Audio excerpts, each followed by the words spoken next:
Good morning, Dubai. Welcome back to the Lovin Dubai show, where we go through all the trending stories that everyone in Dubai is talking about. Yesterday, His Highness Sheikh Mohammed launched an initiative to donate 1 billion meals for humanitarian causes. And we'll also be talking about giving you guys an inside look at a whopping 84 million dirham penthouse at Blue Waters Island, Dubai. We have job alerts coming directly to you from the RTA. And fun activities you can be checking out around Dubai this weekend. And do stay tuned, because today is the second anniversary of the pandemic. It was the day 2 years ago that the World Health Organization announced that COVID-19 would officially be a global pandemic. And we actually have the author, Sarah Sadek, joining us on the show. She's the author of The Extraordinary Pause, which is an amazingly illustrated book to kind of explain and a tool to discuss the pandemic with kids. And we're going to be giving this away, actually. So if you'd like this book, just mention something to do with the pandemic in the comments and you could get a signed copy. It's not signed yet, but let's ask Sarah to sign it. But 2 years. Happy 2-year anniversary. Oh no, we're not doing that. There's not a song. We can't even blow candles anymore because of COVID. Right. It's changed everything. It really has. Honestly, like, just mask wearing in itself, now when that is completely removed, when you don't have to wear masks anymore, it's just not going to feel right. I don't know, my face is just going to feel naked. It's true. When I went skiing to Georgia, which I've mentioned once or twice, and you're obviously, so you're going out into the snow and you cover everything. So you have like you have your helmet on and you have like your head to toe covered. However, the only thing that's not covered is your mouth. And I was like, this is so weird. It's like I'm used to like the opposite. Right? You feel so exposed. It's very exposed. I enjoy masks. I like that they hide your yawns. They hide your kind of awkward tics. They, let you walk down the street and kind of exactly. But you want your mouth behind your mask.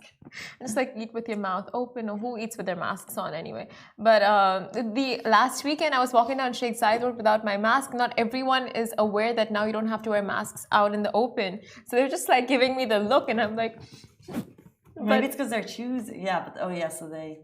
Not everyone is like completely aware you don't need to wear it out in public anymore. So I was getting the looks, but you know what? I'm just gonna wear my mask for now, outside, inside. It's funny because you're just so used to it that I'm still wearing mine, not even thinking about it. Yeah, so I was walking home from the gym yesterday and I was wearing it, and then but you're hot and sticky, and then I was like, I don't need it anymore. But yes, 2 years. The world has changed. We are probably different people, and everyone has their own COVID experiences. It's probably changed how we live. Yeah. But I feel like we're on the other side, and we've been so privileged to be here in Dubai. That's so true. But let's jump into our top stories. Yesterday, His Highness Sheikh Mohammed launched an initiative to donate 1 billion meals. So we talked yesterday about the can't stop, won't stop attitude in Dubai. And this is just one more piece of that ever-moving puzzle. So His Highness Sheikh Mohammed bin Rashid Al Maktoum, Vice President and Prime Minister of the UAE and ruler of Dubai, he launched the 1 million meals campaign ahead of Ramadan. So this campaign is organized by the Mohammed bin Rashid Al Maktoum Global Initiatives, MBRGI, which means it goes global, not just here in Dubai, and it will secure food aid to vulnerable communities in 50 countries. Now, the 1 billion meals campaign is the biggest humanitarian initiative in the region. It's a follow-on from last year's 1 million meals campaign, and this year it will launch ahead of Ramadan 2022. Now, hunger claims a child's life every 10 seconds in a world where 25,000 people die of hunger daily. Of them, 10,000 children. Over 800 million people are undernourished globally, and 52 million of whom majority women and children live in Middle East and North Africa, which of course the UAE is aiming to help completely. Yeah, I think those numbers are kind of just so stark and shocking and scary. And last year, the 100 million meals campaign, I think it surpassed it and it doubled it. So they got to 220 million meals. That is amazing. But 1 billion, it's a lot, and I think it shows that we're kind of looking ahead into Ramadan. What Ramadan's going to start on the holy month will start on the April, 3rd, March, 4th, 2nd of April, March, April, yeah. And we'll be looking to dig deep, because I think we saw amazing initiatives for 100 million meals, and it kind of shows, all of the big companies will, delay on money to get to this point, but for 1 billion, we will be digging deep. I think we're going to see big campaigns and big drives to reach that point, and of course, it's for the most important cause. But really, Ramadan is such a beautiful time when everyone, like from people who celebrate to those who don't, just the whole occasion gets everyone's best side, and the generosity is incredible. Plus, it's just like so much suffering is going on all over the world now, because maybe due to the COVID, refugee crisis, the war, so many things. So the fact that the UAE is always just looking out ways not to just benefit the country, but its neighbors and everyone around, it's incredible. Yeah, 100% agree. But moving on to something really bougie, guys. Now you'll be getting an inside look if you're watching on Facebook, YouTube, and Twitter. An inside look at a whopping 84 million dirham penthouse at Blue Waters Island, Dubai. Now, 84 million dirham penthouse. Yes. Sorry, I thought it was a villa. It's an apartment. Like it's one block of a building. I think it's a duplex or maybe like 3 floors, but it's an apartment. To dream. Oh. Tell us about it. So Casey, now if you've been to Blue Waters recently, and if you've just been looking up at those residential buildings and thinking like, what does the inside look like? How much does it cost? What the price tag on it is? Well, here is the lowdown. The chic location for no ordinary folk. Like you guys know, the Blue Waters Hood boasts of the biggest Ferris wheel in the world. World-class restaurants, hotels, luxury views, clubs, pubs, entertainment, and etc. all within walking distance. And now the prime location, which it is, of course, has properties in the area that surely cost quite a lot and come with a few extra zeros. Hence, let's take a look at this 84 million dirham penthouse, which is $23 million. Now, the real estate enthusiast, Enos, shared his tour of an incredible luxe abode down at the vibrant lifestyle destination, and the unit is all things drip. So this place is 84, but obviously not all places on Blue Waters are going to rack up those extra zeros. But this place is just sensational. It's got 4 beds, 5 baths, and it's 9,525 square foot.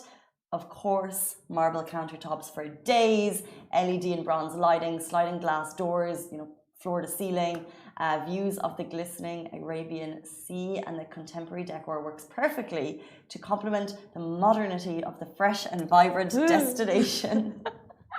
Ooh, we should be in that real estate ad. Yeah, we could be. You should. Actually, that was so good. I'm sold. Now listen. Oh, sorry. Yes, Casey, do you want to tell us more? Listed by Vivek Jafari, the penthouse exceeds all expectations of what you would imagine a Blue Waters property would look like. Now, guys, like if you can see the visuals beside us, it's literally the massive built-in closets for us. But the property also has an open gym, office space, rooftop jacuzzi, and all the amenities a millionaire would fancy. So we're talking about the Blue Waters penthouse, and then there's also a Palm mansion that he went through. So to live to know you've made it in your house, okay, look, 84 million, tricky price tag. What do you need in your home to know that you've made it? What's your goal? Small and big. Okay, just that closet and a gym. I'm not gonna use the gym ever, but just want it there. What about you? closet and a gym you're not going to use. Yeah. Yeah, the closet. Like with the lighting and the sliding doors, but it has to be filled with lots of things. I'd love like one of those really, really fancy coffee machines. Is that dreaming big? You know what I'd love? You know what I'd love is an outdoor pool with sunken seats beside it and a fire pit. Yes. Yeah, that's what I want. That sounds, I mean, yeah, if you're going to dream big, you're not going to dream of a coffee machine. I said small and big. I want the fancy coffee machine, and then I want to walk out in the morning and I want to read my book. The fancy coffee with machine. My sunken fire pit. That's the dream. That's the dream. Because the coffee machine you can get like for any house. You want a gym that you're not going to even use. That's stupid. No, but the... What? But the coffee machine you can get in any house. Like, have you seen the coffee machine? I want the Rolls Royce of coffee machines. Okay. And someone to make it. No, I'll make it. I mean, if you can afford that, you can afford someone to make it, I guess. No. But Casey, one thing that doesn't sit well with me about these fancy and bougie estates is just like the open bathroom plan. I don't understand that. I don't get that. I don't get where's the privacy in that. Because if I'm to use a bathroom, I would want it to be closed and no one can see. What do you mean open plan bathroom? Like just the fact you can see inside, and sometimes like the tub and everything, it's like all connected. Oh no! Well, wait. See inside from where? You can from the bedroom. You can look inside the bathroom, and they have it in so many hotels as well. Just don't get the point. You know what I mean? I like open plan. I like big spaces because the more you have doors, the more closed and the smaller the room gets. But if you're sharing with someone, wouldn't you want the privacy? But usually the bathroom cubicle itself has privacy. Yeah, but like... And how often do you really use a bathtub? Just decorative piece. But I saw so many properties where it's just like the whole thing. You can see through like from the bedroom. You can not literally... the cubicle, the actual where you do your business is always private. Okay, maybe not the toilet, but like, you know, the shower and like where you brush your teeth. It's all open. You want privacy when you're brushing your teeth? I mean, it's a bathroom. I want my privacy. Anything I do inside there. Like, on that note, let's move on to our next story. By the way, if you're interested in those mansions, check them out on YouTube. The YouTuber was in town. He's famous and he goes around the world checking out properties. And the Pam mansion that we kind of briefly touched on is listed by Chris Boswell if you want more information on that. Okay, jumping in to our next story, let's take it down to kind of more real life. There's a job alert going on. So if you know someone looking, the RTA is hiring. We know that the job market is tough right now. So if you're on the lookout for a new role, they're actually hiring for taxi drivers. A driving license, by the way, is not required. And also the ITA supports low-income applications to obtain driving license for free. Oh, that's amazing. Now, salaries start at $2,000 per month and you need between 2 to 5 years experience. And it's open to both male and female candidates aged 23 to 25. 23 to 55. Now, benefits imagine that. Now, benefits include health insurance and accommodation and how to apply. So a walk-in interview will be happening on March 11th to the 18th at Privileged Labor Recruitment Office, M11 Abu Hail Center, Dera, between 8 a.m. until 2 p.m. Got there. So all of the information there, if you know someone looking. What day is it today? Today is March 10th. Friday? Wait, 1 second. Let me just get the date. Day. 11th. It's the weekend. I don't think we've even discussed the fact that it's already Friday. How many hours? Okay, so it's 8:44. Saturday. What? TGIF. Thank God it's Friday. Yeah, we can finally say that. Plans. I know your plan. Oh, you know my plan. Yes. I have this big brunch tomorrow for my friend's birthday. Happy birthday, Chirag. Is this the birthday shout out that we meant to do? Yeah. Happy birthday, Chirag. This was like big brunch plans. So excited. What plans for you? So birthday brunches are a tricky one. So Simran, by the way, is very excited about this birthday brunch. So Simran doesn't fall in the bracket, but sometimes I get birthday brunch invites, and I'm like, oh, I don't want to go. I'm going to a brunch this weekend, by the way. Okay. We have visitors in town, so we're going to McGettigan, Soup Madinat. We're going to sit out on the outside because then you're like, it's a good fun, and then you have the nice views. I don't know if we're going to roast. However, birthday brunches I find tricky because because sometimes you feel like you have to go, and it's like the middle of your Saturday. It's your whole weekend done. Middle of your what day? Middle of your Saturday. So you don't like doing Saturdays at brunch? That's what No. Saturdays are for. No, it's not. That's what Fridays used to be for. Saturday, When is your brunch day then? I'd rather like a brunch dinner. I much prefer, like, I really support the evening meal dinner packages. I feel. But it's like you start in the morning and the whole day you just party throughout. This is why we're so different. I'm just so. I don't know what party means anymore. I literally wait the whole week just to get to that one event on the weekend, and this is happening at this fancy the secret garden thing they've started, and it's going to be so epic. Can't wait. But after that, we're both going to go to Expo for a concert. So Krista Berg is on tonight, I think, actually. Tonight. Oh, that's insane. Okay, guys, so fun activities to We're check gonna get to out. that right now. Right now, in literally 5 seconds. Some fun activities to check out around Dubai this weekend, starting with seeing AP Dhillon, the Punjabi music star behind Brown Monday, at DEC Arena on Saturday 12th. That's tomorrow at 8 p.m. at Expo 2020 Dubai. However, Yes, however, now the tickets, of course, it's like you need to go online and need to book the slot, but it's all sold out. And tickets are reselling for, it's sold out within 20 minutes, by the way. I didn't even know he's that we huge. basically had like a Coldplay situation for another performer, and it happened so quickly that people, how do we even know about it? Like, I heard about the fact that the ticket had sold out in 20 minutes, probably 20 minutes after the tickets had sold out. You know what I mean? Yeah, I mean, it's crazy, and now it's being it's reselling for 300 plus dirhams. So guys, just don't fall for it. It can very well be fake, and we had so many examples of people actually getting scammed for Coldplay. So Exactly. don't do it. And we shared a video of AP Dhillon riding around in a Ferrari yesterday, and it wow. got 104,000 views. And is that him? Yeah, that's Oh, we're going to get copyright, so we can do 7 seconds. Or what can we do, Ali? 6 seconds. It's probably enough. We can do 7 seconds of music before we have to cut it. So he's in Dubai this weekend. However, if you're more my vintage, the iconic, the legendary Krista Berg is going to be at Expo March 11th, which is today. Performing classic hits like Lady in Red at the Sustainability Plaza at 9 p.m. And you don't need to get tickets, guys. I would get down there, tell everyone. It's going to be huge. Like, we played some of his tunes just before, and it was just like, take me back. It's a vibe. It's such a vibe, honestly. We don't have to like all the same stuff. But I like everything you like, Casey.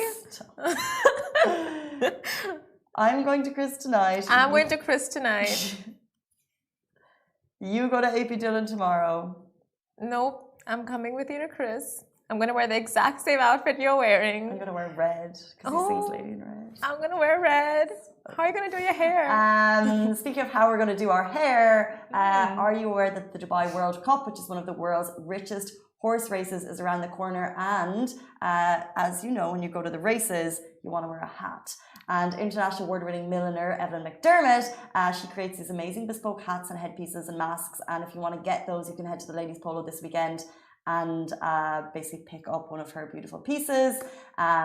It's quite tricky to find hats and fascinators in Dubai. That's so true.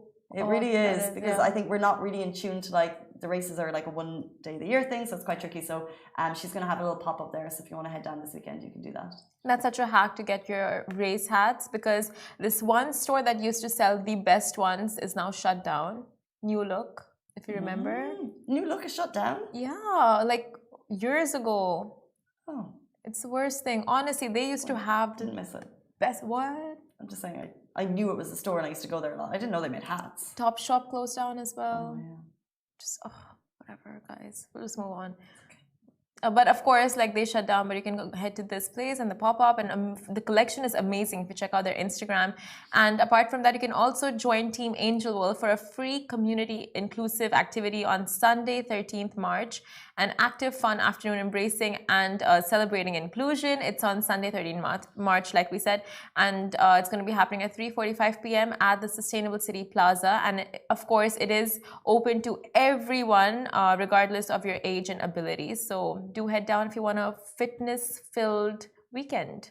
So lots of things going on, as you know.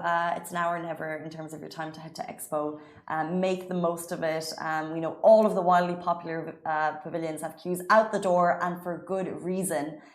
Get down there, eat your heart out, dance your heart out, check out pavilions, your heart out, etc. And we're going to leave you here, but do stay tuned because we're going to be joined by the author of The Extraordinary Pause. Sarah Sadiq is going to be on the show, and enjoy your weekend. We're going to be with you right after this. Goodbye. Bye.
Welcome back to the Lovin Dubai show. Now we're on the second anniversary of the day COVID was declared a pandemic, and now we have Sarah Sadiq, who's the author of The Extraordinary Pause, which is a keepsake of the pandemic between 2000 and 2001, of course, and a tribute to the efforts people made, and also just an incredible tool to kind of discuss and explain the pandemic with your kids. Welcome to the show. Definitely. Thank you so much for having me. We are very excited to have you. You were watching the show yesterday. I was. And I got a little... I was stalking. Stalking. I was researching what shoes to wear. No, I was just checking it. But you were also answering the big internet question of the day yesterday. Yeah. But then she came in today and she's like, I couldn't sleep. Yeah. Because I woke up at 2. I'm like, doors. No, wheels. Wheels. Has to be wheels. Wheels or doors? Wheels. What are there more of in the world? Wheels. You've come with wheels? Why? I feel like it just makes sense. It makes sense. And then... What was the big... There's always like a big turning point. You're like, oh, because of this. I feel like it's older. Does that make sense? Like in olden days, there was a wheel, so I'm like, it has to be wheels.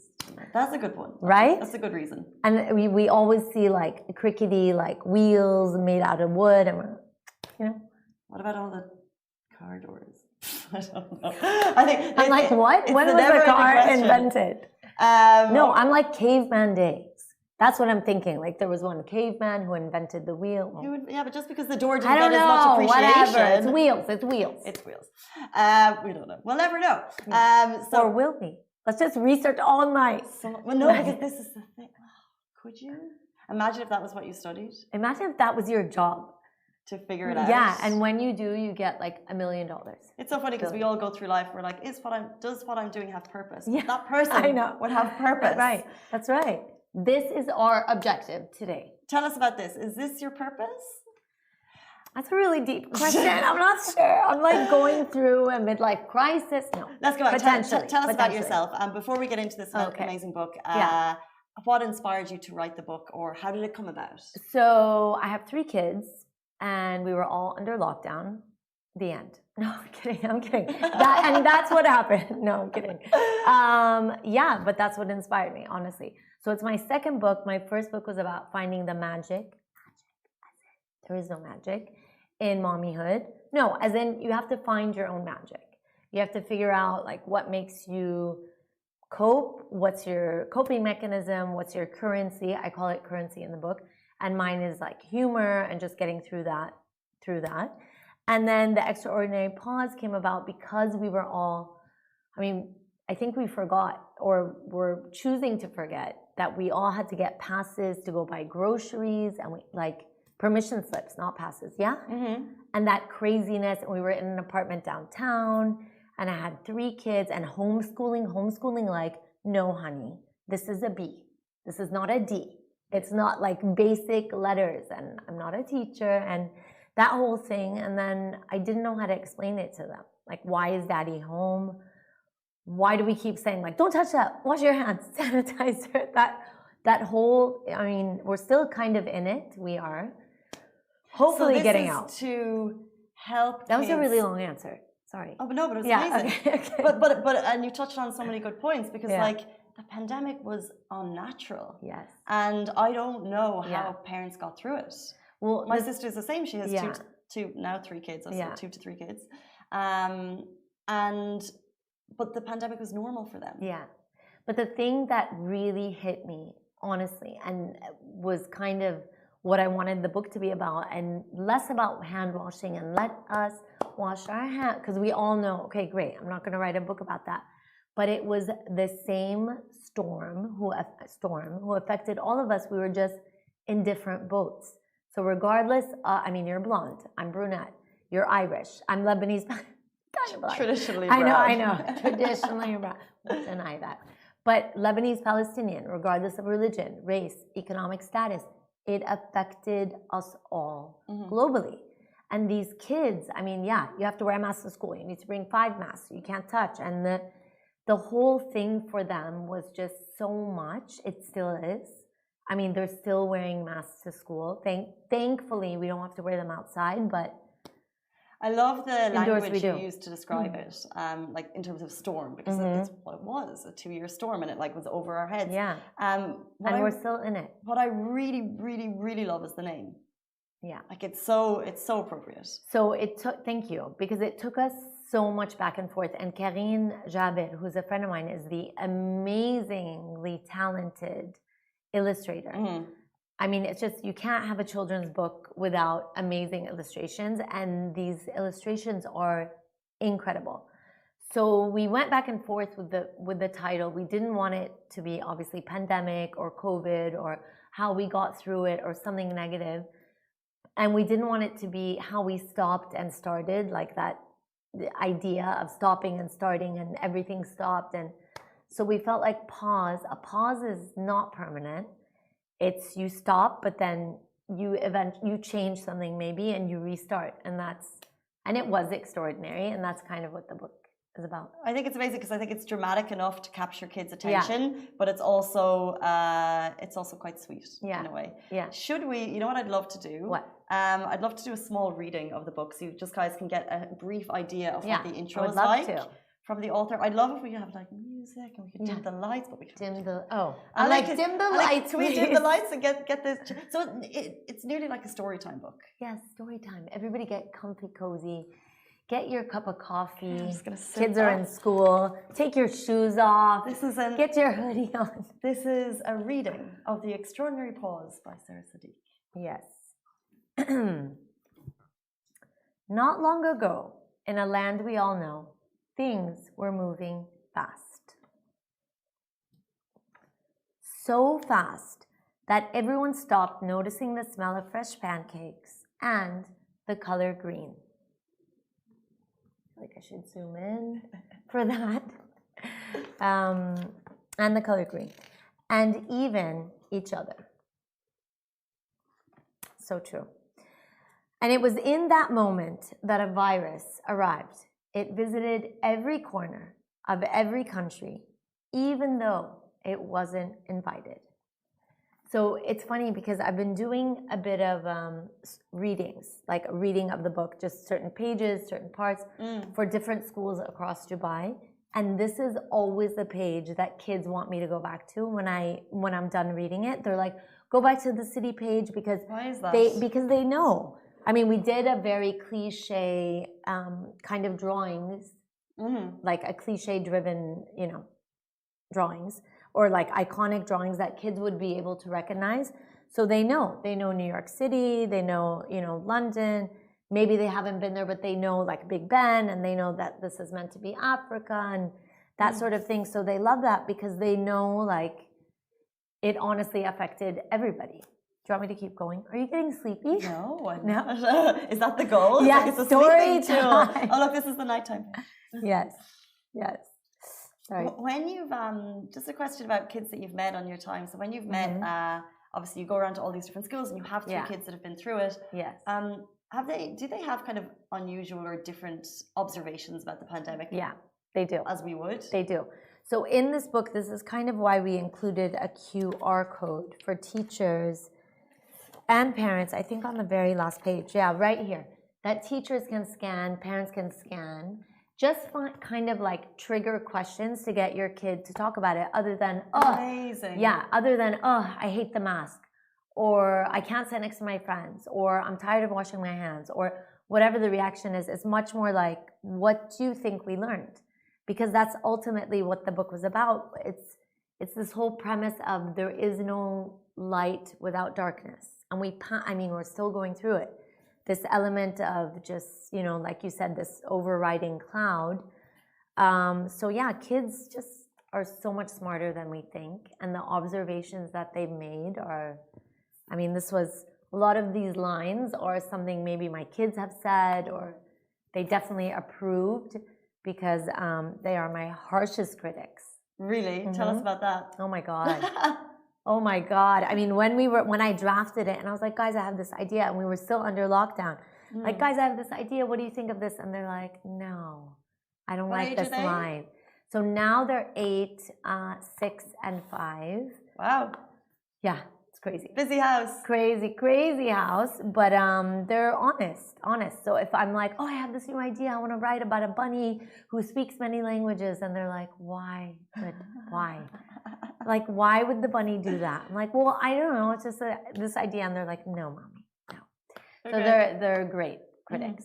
I really love that you have those trigger questions at the back because we don't know how things can affect people mentally. And it's always so important to use the right ways to phrase it. So what would be another example of a kind of a trigger question? We've put in some examples, like what changed at school with your family, what good thing happened that was unexpected. And I think for my kids and a lot of kids, it was my husband was home